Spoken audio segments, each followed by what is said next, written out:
the caffeine. So, now that my relationship came to a little more solid ground and she is not depressed and we actually are friends again and communicating quite nicely, I have been really getting into reading up on fitness testing and manning up, so to speak. My wife really isn't into love or bonding at all right now, so I'm looking for ways to start to progress there. I know this because she bought her first she has ever owned in December and literally hasn't touched it. She really can't stand men right now and just wants to deepen our friendship. I know, blah. I did read The Way of the Superior Man. Anyways, this Sunday we had a week's worth of dirty laundry in the laundry room. It was awful. With a family of 6, that's a ton. So, I went to work, washed all of it by Sunday afternoon. So, my wife decides to start folding. She comes across a baking strip, which is a dog treat that looks like bacon. The comments start. "I can't believe you did this. You need to be more careful." In the past I would have gotten defensive and sulked or said something really smart. This time, I looked up and with a totally calm face said, "Well, I don't really like doing laundry, but I don't like living in filth." The laundry room was filthy and I had no underwear this morning. "If you don't want me to do laundry, don't let it get that way." And I walked away. Not another word from her. I just can't believe it diffused like that, and I have been responding like a dope for 12 years. My wife is a stay-at-home mom. I do way too much cleaning and cooking, and it gets in the way of me doing the manly things I need to do in addition to work. Daddy, teaching my children history, we homeschool. We have tried to approach this with dividing things up. It doesn't work. She is a procrastinator. Before October, I would just let it go. The laundry, now I lead by example, trying to change one thing at a time. Tossed it on her. Maybe so, but I am tired of being her scapegoat and doormat. Also, I'm not going for bonding at this point. I really don't want it until I'm ready for it. I am trying to become the leader and figurehead. She has a problem with using bonding as a weapon or as a reward system in our past, and we are under strict instructions not to sleep together by our therapist. I actually have been humorous about it sometimes, and it does somewhat diffuse. However, she said something in our last therapy session that caught me. The therapist asked if she respected me as a dad and as a man. She said, "Oh yes, as a father. As a man, I don't know." The therapist then asked what another woman would think of me. She said, they would love him. Then, she explained my good qualities. It made me want to puke. The therapist looks at her and said, "Sounds like she is describing moms, and women don't fall in love with that." The therapist then asked about some other qualities and got her to agree that, yes, I was definitely those things. Great father, good provider, etc. Now, this is a far cry from 6 months ago when she hated me. I'm trying to gain respect and power back into my relationship. She is a very strong and opinionated woman. I just think we are finally to a stage where, now that she is not totally emotionally freaked out, I need to assert myself as a man more. So, I am 11 months into the whole "I still don't love you" drama. However, over the past month, she has stopped nagging me and fitness testing me. I have to admit I started handling these extremely well over the last few months with humor and not letting anything get to me. Is her stopping a bad thing? Don't we need a little conflict? It is strange in that there is still no physical intimacy. But right when the test stopped about 3 weeks ago, she has really started to pursue me in conversation, spending time together, and she is really appreciating me verbally. I even overheard her telling friends about how my husband would never let that happen or he would never drop the ball like that. It seems our emotional connection is growing every day. Now, I have lost 47 pounds and I am starting to define the six-pack and grow some bulk in my chest, shoulders, etc. She is working out now because I think our bonding rank had started to flip. Looks like things are moving along. However, should I be concerned about the lack of fitness testing or friction? Intimacy is discussed within the confines of our MC sessions, which, by the way, have turned into the therapist directly speaking to her and being a strong advocate for me. Apparently, intimacy is a place she built resentment by doing it as a duty and not because she wanted to. Her lack of ability to express herself and communicate contributed to our problems heavily. He hasn't said anything regarding love or not since March. You can't just build something back in a day that was destroyed over 12 years. The love feelings get smothered under resentment and anger. What has to happen is that a new marriage has to be worked on by 2 new people. We both are completely different than we were a year ago. She was afraid that my changes weren't genuine. That fear is melting away day by day, which leads to allowing yourself to open up.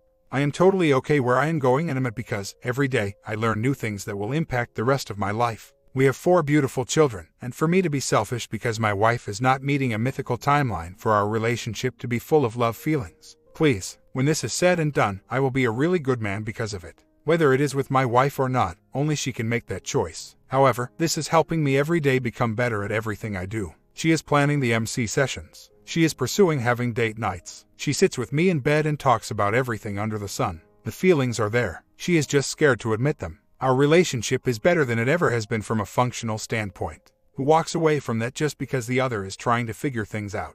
Half a year later, wife is filing for divorce. We are doing it uncontested as we both just don't want to take advantage of each other. Very amicable. I have found a place which I should be moving into in May. 4 kids are hurting, but both of us are dedicated to making our focus on helping them instead of being selfish. In the end, I have made the changes I needed to make. I have become such a better man than I ever could have imagined when it all started. I am thankful for this experience. Both of us really need to recover from our marriage. We both agree we need to forgive each other, but it is so dang hard when you have to look at each other every day. She wants to come swimming at the new place. We will share the kids on holidays and have the holidays together for now. We are even doing a family vacation this summer, which is strange. Fact is, she can't provide what I need in this marriage. I can't provide her what she needs. Maybe we will have a new marriage together in the future, maybe not.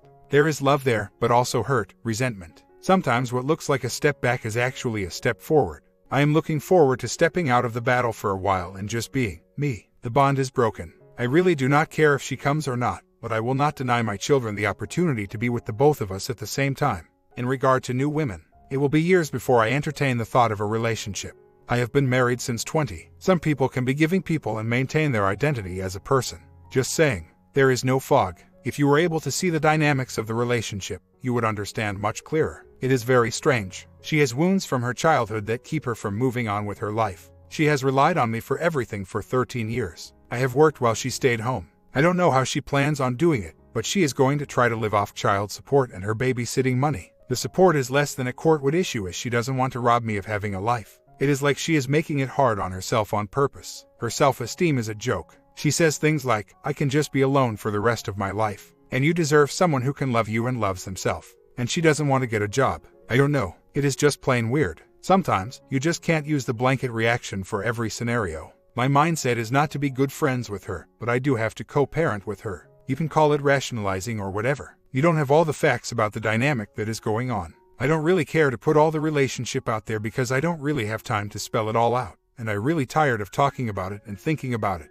Just going to move on and start a new chapter. I am doing a divorce recovery class at the church. Part of the program is agreeing to not date for the first year. I have quite a big support system in place around me to help me through this and do the right thing in scenarios instead of what I want to do. I need to recover for a little while, and who knows, meeting someone who is successful in a career is a very attractive thing after being with a stay-at-home mom for so long. I won't be vacationing with the family if I am dating someone. I'm not happy about all this, but I have done everything that can be expected of someone to try and salvage this relationship. I can't be responsible for her decisions and her actions. All I will say is I refuse to manipulate, and I will try to approach every day as a new day. If it leads my wife back towards me, fine. If it doesn't, that is fine too. I will not pursue. I will not seek friendship. However, I will be the dad I can be, and that includes being a person who treats the other co-parent with respect and the love of Christ. Regardless of whether she files or not, I am moving out in May. She hasn't done it yet, and I am curious as to whether she really will. If she doesn't, I will file a legal separation and move out with a 12-month lease on an apartment. I need my time. If she wants to engage with me about reconciliation, she can date me. I don't believe in divorce, but I refuse to be in bondage anymore. Few weeks later, for the first time in over 14 years, I have a date with someone other than my wife, or ex-wife, soon to be in 30 days. Things have most certainly changed for me over the last couple of months as I have totally invested in myself and taking care of my needs. This brings about a very important thing to men. It gives you clarity. My STBX is someone that, quite honestly, I don't want to be with. She hasn't changed as a person. If she was to turn around in our relationship, she would still have the same communication issues, the same motivation issues, the same twisted personality. Why be in a relationship with someone who can't help themselves? It is a drain on you. Nice guys, hear this. Get rid of your insecurity and feel good about you. I have been sleeping in the spare bedroom for 6 months and going through this BS since 2 years ago. It is time for me to get my needs met. I just signed my lease on the new apartment and move in next month. Signed the divorce papers that should have been filed yesterday or Thursday. The new girl, divorced for 5 years, 2 kids, however, has a career that she is passionate about. Intelligent, self-driven, someone that I could possibly compliment instead of propping up by being her pillar. The conversations are very intellectual, and we line up on the spiritual side. Far cry from being a partner with a stay-at-home mom. So, here is to drinks, food, and good conversation. Finally, with no expectations or pressure. If it works, it works. If it doesn't, oh well. I am looking forward to being a bachelor anyway. I am moving on with life. STBX looked at me after we went through the papers. She said, I am not well. I hit you with anything I could think of to blame you for our problems. You changed. You are so different. But I cannot forget. I cannot forgive or accept the new you. Something is wrong with me. I hope to be better one day, but today is just not that day. It was at that moment I had an epiphany. This had nothing to do with me. It might have started that way, but it was no longer the case. I do realize a lot of this was planned out. She even admits to it. She knows she can't have a functional relationship with anyone. She has said, "I have held things against you that you didn't even know about." Her path is one of avoidance, anger, and bitterness. It is hard for me to see because I do want the best for her. As long as I am around, I am a reminder to her that I have risen above the crap. I also shield her from reality by picking up so much of the slack in the relationship and in life. I need someone to compliment me, not to have total reliance on me. She needs to learn how to function as an individual. Hopefully, she uses this time to heal and learn. My wife is the petitioner, not me. I busted my butt for 2 years to fix things while she did nothing. This was her plan all along. While I was trying to fix things, she was using the time to punish me until it becomes apparent to me and everyone around us who the true problem is. It was the therapist that looked her in the eye and told her, "If you cannot provide your husband what he needs and deserves, especially considering what I have seen as a faithful commitment to changing and the marriage, you have to let him go. Period. I have to accept things as they truly are." I have spent the past 6 months since it became inevitable in complete detachment from my wife. I am not trying to justify anything because I am not divorcing her. She is me. I am adhering to biblical principles and letting her go and not being in bondage. I could make the argument that you are manipulating your marriage because you desire for your wife to act a certain way towards you. I've done it. Your desire to be married creates a shielded view of your relationship with your wife. Once you let go of your own personal desires, you can see it clearly. It is about acceptance of what truly is instead of trying to be untrue to yourself because you want to make yourself feel better about your spouse. 2 years in front of an unbiased party therapist showed the truth that I have been unwilling to accept. My wife, the person I trusted, is incapable in her current state of a loving relationship. When faced with this in the session, she broke down and admitted it. Half a year later, it has been a long, drawn-out battle. I changed. My attitude, my everyday life has changed. Many people consider success of a man in my circumstances as one who saw a saved marriage. I'm here to tell you, it has nothing to do with the result of your relationship. I just got back from my first vacation with just me and my kids. The consensus, "Dad, this is the best vacation we ever had." There was nobody telling me to do this or that. Nobody looking over my shoulder telling how I should do something differently or criticizing me. It was a very fun trip. Sometimes, other people are toxic. In order for you to continue to grow, they have to be removed from your life. I sit here on my porch to my nice apartment with the radio going and a very big cigar, a happy man. The journey is far from over, but life is good. Screw negative, unhappy people who dwell on their feelings and take no action to change. If they want to step out and live a happy life, they know where I am. Tonight, I brought my son to the house after football practice. She engaged in conversation about some of the parents and coaches. She said at one point, "Wow, I am just a very rude person. I guess it is just my nature. I don't put effort into anything." Realistically, good luck to any guy that wants to date a mom of 4 who doesn't work and is a negative Nancy who has no desire to work on anything in a relationship.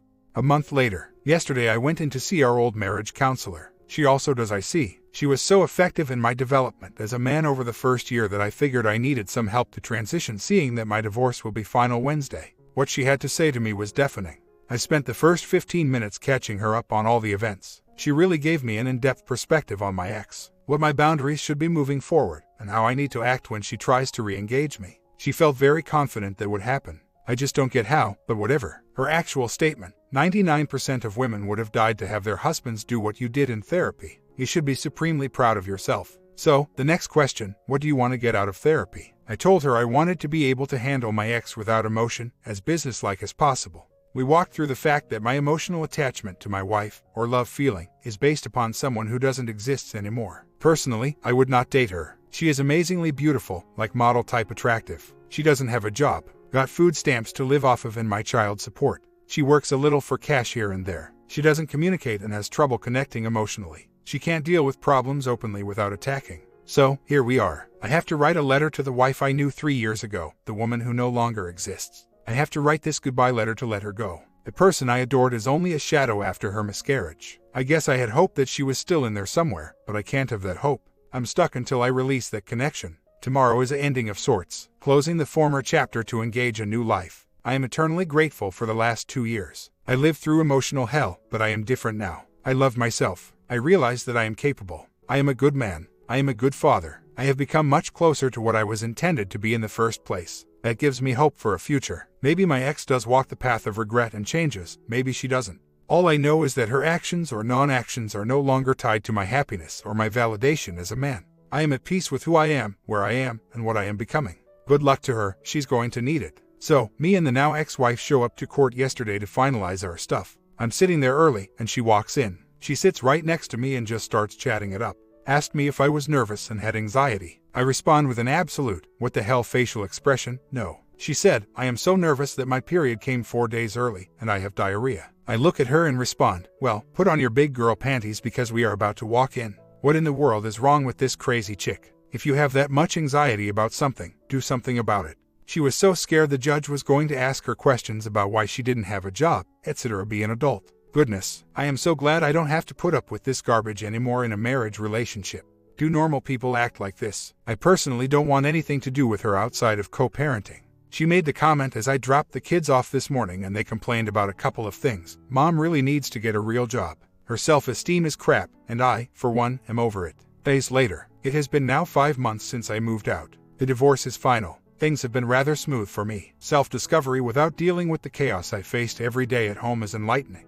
When I first began on the move-out thing, my hope was that we could still do things with the kids together. We did a few times, but I realized that I don't want that. The long process of emotional detachment is just that. Long. I had done so many actions showing love over the 2 years of in-house separation that I was very much connected emotionally. On one hand, it shows you therapy works. If both people commit to it, actions turn into emotions. On another hand, it truly sucks when one person sits in therapy and makes admissions to how amazing you are and what you've become. They just don't love you anymore and are unwilling to try. Of course, those admissions are made by the counselor prodding her. So, the point, I have been doing really good at showing nothing but business to the ex. I walk on Sunday to bring the kids back. I washed and folded their laundry from the weekend, and she proceeded to thank me and just shower me with praise of how much it helps her and it is so awesome. What the hell? I thanked her and walked out after hugging the kids. I don't think she noticed what was going on inside me because I've learned to keep the wall up.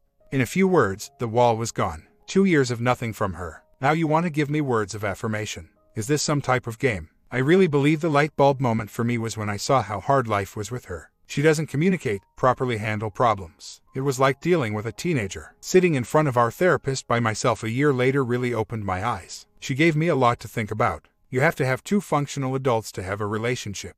Maybe she changes, maybe she doesn't. I won't allow her to hurt me or stunt my growth as a man anymore. I have definitely been on the short end of the stick when it comes to the kids. However, they see the difference in us too. Karma is a wretched thing. I don't wish ill on her. In fact, I hope she finds herself and stops defining herself by the kids. They need a good example of a strong, healthy woman in their lives who is secure in who she is as a woman, not just as a mom. She has got to be one of the most selfish individuals I've ever seen, and I didn't come to that realization until I could look at things from the outside. It is disgusting to me, and there is no way she would come close to living up to my standards to date, which is a shame. Even 2 weeks ago, I talked to her about our son doing a therapy session. She said, I believe in it and feel very strongly about it. My response, good. I assume that means you are going yourself. Blank stare. Nothing's changed. Still talks, doesn't do. Pointless. When your actions don't match up with your words, what does that make you? A very weak individual, and that is not very attractive. I have been through the not looking for validation from her. However, it goes much deeper than that. My first 6 months of therapy was based upon receiving validation from God instead of others. I have been very fortunate to have amazing people around me. Now, the reason I did the clothes is not because I love just her. It is because of who I am. The love of Christ is a powerful thing. My hope for her is not that we be reconciled. My hope is that she is stripped of her flesh, therefore, she can start to have peace and joy and communion with God. This is not about me or her or even us as a couple. This is about God's plan for our lives. I am okay with that because it has brought me to a place in which I finally understand what it is to trust God. You cannot love without trust. There are just bumps in the road where I have to deal with the emotional side of myself because I am human. I am very sensitive to her because of the history and the fact she is the mother of my children. I recognize that, and I am taking steps to allow myself to be strengthened. It is a process. Blaming her or being angry at her, which I am most certainly guilty of, feeds into your own selfish desires. Your desire is to see your family reconciled. However, that might not be what needs to happen for your wife to become who God called her to be. In addition, every day through this is a lesson. He is teaching you. You just have to come to a place where you quiet yourself to hear from him. That can't happen when you are emotionally in turmoil. When you can start to see her from his point of view, then you know what love is. You start to truly understand joy, compassion, and honor. Your actions are then derived out of pure love rather than your selfishness of what you want.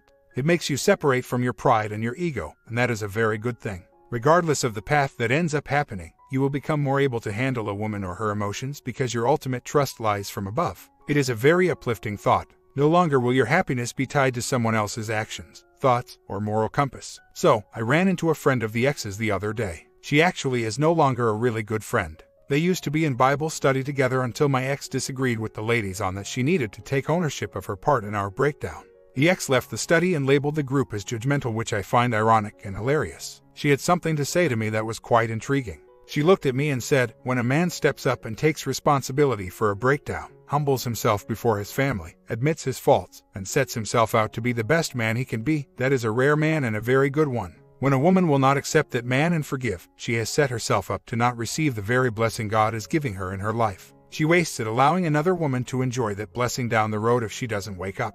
I just want you to know you have shown yourself to be a very rare man." In divorce, a man's self-confidence takes a major hit, especially if he is the rejected one. Words like these can help for a moment to see yourself differently. Encouraging. She has changed from an attitude perspective. She is much humbler and warmer. In terms of how she lives, deals with things, or communicates, no, she hasn't really complained to me. She has tried, but I shut it down. We are co-parents, not friends. At first it was kind of strange to see her with a child, but now it's just part of everything.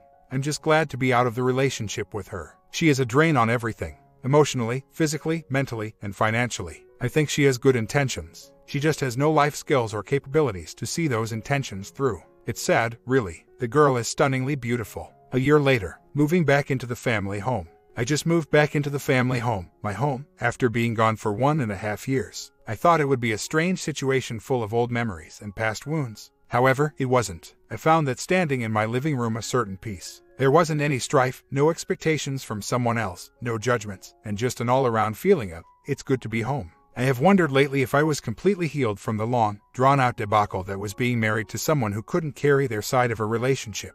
I believe I have. I unpacked my kitchen among other things, and the place has a feeling of just like my apartment. True, there is lots of work to be done. My ex didn't exactly take care of the place, but it represents something greater. I have come full circle. It is almost 3 years ago that I got hit with the "I'm detached" speech. I couldn't be more thankful for that speech. The journey for me was full of crazy times, but I always kept pushing forward, working on myself and learning. My GF walked into the house, smiled, grabbed a few things and said, "Let me help you." I don't think I heard those words for years in that home. Here is to new beginnings. Me, upgraded, happy, and full of life. Lost 50 pounds, get promoted at work, learn how to salsa dance, pick up a guitar, become an awesome dad. How do you like me now? I found myself. The edge, the competitiveness, the high-energy athlete is back. Mind, body, and soul have never been this healthy, ever. Life is so much more fun now than it ever was in 13 years with her. I outgrew her emotionally a long time ago. This process was a testament to that. I was very tired yesterday. It has been an emotional experience even though it wasn't so in my face evident. But it is awesome to start making the house like you want it. It is no longer her input that is most important, but mine. Truth is, I was an enabler, codependent, really nice guy. I shudder at who I was. Half a year later, the affair part. She is now getting divorced for the second time in 2 years. Pregnant with the new STBXH's baby. Plainly speaking, it's been a wild ride. So, my 12-year-old son has become quite the challenge for her in terms of getting him to help around the house. He simply has started to really resent her. In fact, we have agreed at this point that he will live with me starting at the end of July. Last week, she took offense to the fact that she and the other kids had to mow their yard and he didn't help. Last Friday, at the front door, she basically told me to handle it because if she was going to have to handle it, his life would be hell. We had said discussion about it, and I gave him my expectations of him moving forward and what he should expect of himself. Well, she did not like what I had to say after he told her. I told him his job is 4 things. 1. Do your best in school. Do your homework. 2. Spend time every day sharpening your skills in your hobby. For him that is football. 3. Keep your room clean. 4. Have honor in your life. Do what you say you're going to do. Treat others how you want to be treated. Basically, she told him that I have ruined his mind and turned him against her. That I was the bad guy and not her. And he better not go tattling to his dad about what she says because she doesn't want to hear my crap. This is more of a vent than a look for help, but hang. What in the hell is wrong with people? I expect this kind of stuff because it has become the norm, but at some point, I just want to tell her to shut up because all she is doing is creating bad feelings in our kids. About my son, he does stay with me quite a bit already. I don't have issues with him. He makes straight A's in his coaches. Teachers rave about him in regard to effort and how agreeable, teachable he is. She doesn't work and lives off food stamps and child support. He has watched this dynamic go on. Example, he is at my house for the weekend and comes home to a messed up place. He immediately has to start cleaning up because it got that way when he or the other children weren't there. It was clean when they left, because it is their chores. Do you like cleaning up someone else's mess time and time again? She told him to do it while he was doing homework. He said, "When I get done with my homework, I'll do it." She then went and started doing it. He went out there after he was done and she let him have it. I typically don't complain or vent about this stuff, but I am starting to see the same pattern she used with me. It's disgusting. I'm just sick of thinking about it. It's utterly stupid. It is very easy to parent without making the other party look bad or manipulating once you have your own crap under control. It's 4 years of pretty much doing the right thing all the time and having someone just be absolutely moronic about life. Like I said earlier, more like a vent, and just over it. My comments, a positive lesson for this afternoon. All the trouble you had to deal with disappears when you walk away and move on. However, the son still needs to deal with the crap, but you can only guide him from the sideline. Subscribe if you enjoyed this story and we will have a next lesson very soon.